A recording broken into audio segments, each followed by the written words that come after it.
Tsakran is an important festival of Chirr-speaking dialect of Yimkhiung tribe.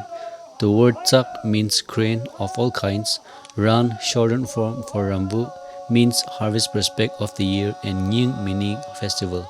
Therefore, the literal translation and meaning of Tsakran is correlated to thanksgiving as well as invoking for the bountiful harvest for the current year. The festival is spread over 3 days in the first week of September every year, called Yasa in Chirr dialect, after the harvest of the millet. Traditionally, millet is considered a wealthy man's crop as it is harvested in the mid-year for sustenance between the preceding year's harvest and the current year's harvest, and thus symbolizes a hopeful prospect.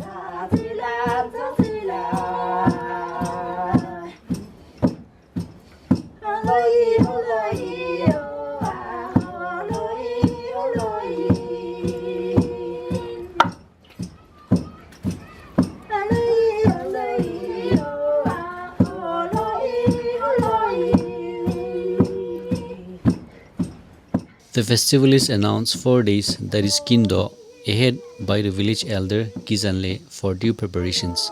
The village folks accordingly prepare and arrange all the materials and foodstock sufficiently for the celebration.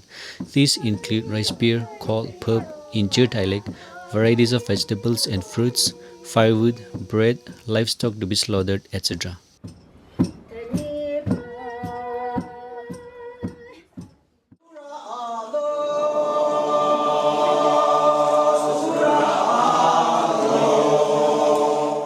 Is an important festival of Chirr dialect speakers of Yimkhiung tribe. The word Zak means grains of all kinds.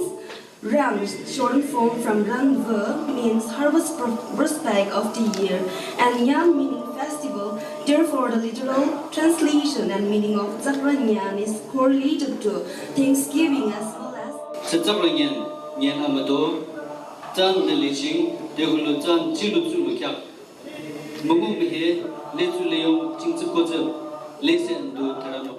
A day ahead of Kindo, the menfolk would go to the community barn in the wee hours for cleaning and fetching.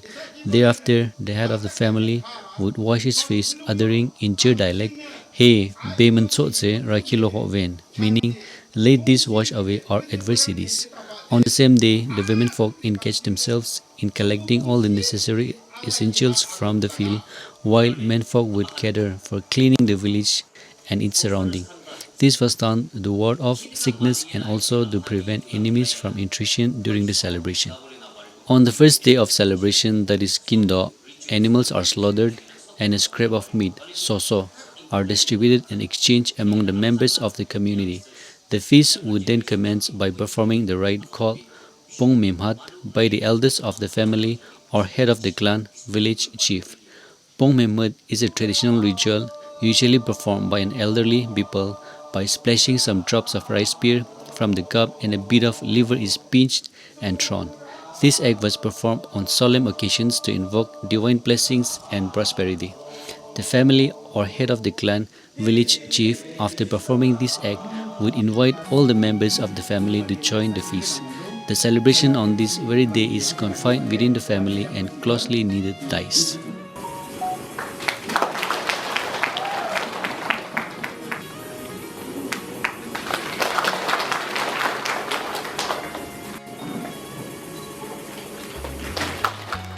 The second day of the celebration is marked with invitation among the community members, where scrumptious meals, rice beer and freshly prepared bread made of sticky millet are served.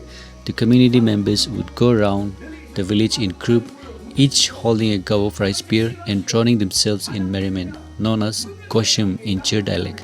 They sing songs of praise, strength and unity. It is also an opportune time to pay a visit to acquaintances.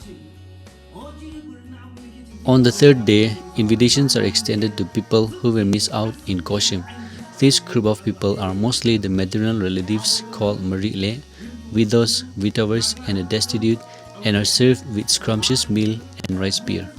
Later in the evening, the husband and wife discuss for hosting or in reciprocation of feast of merit called Nyüng in Chirr dialect. In the ensuing year, depending upon the prospect of the current year's harvest, the feasts of merit are of different categories holding different significance, namely Yongpi, which is a feast for the entire village. Long-term, feast for strengthening friendship. Tsimegi, rivalry between two individuals exhibiting one's wealth and strength. This feast of merit is conveyed to the concerned person by presenting a gift called Mangongdam in the case of long-term and Tsimegi after the festival. In order to invoke for the bountiful harvest, the festival is followed by the entire community in cutting, clearing of foliage alongside the footbeds leading to field. The next day is observed as Kini, that is Mingi, and all the village folks remain in the village.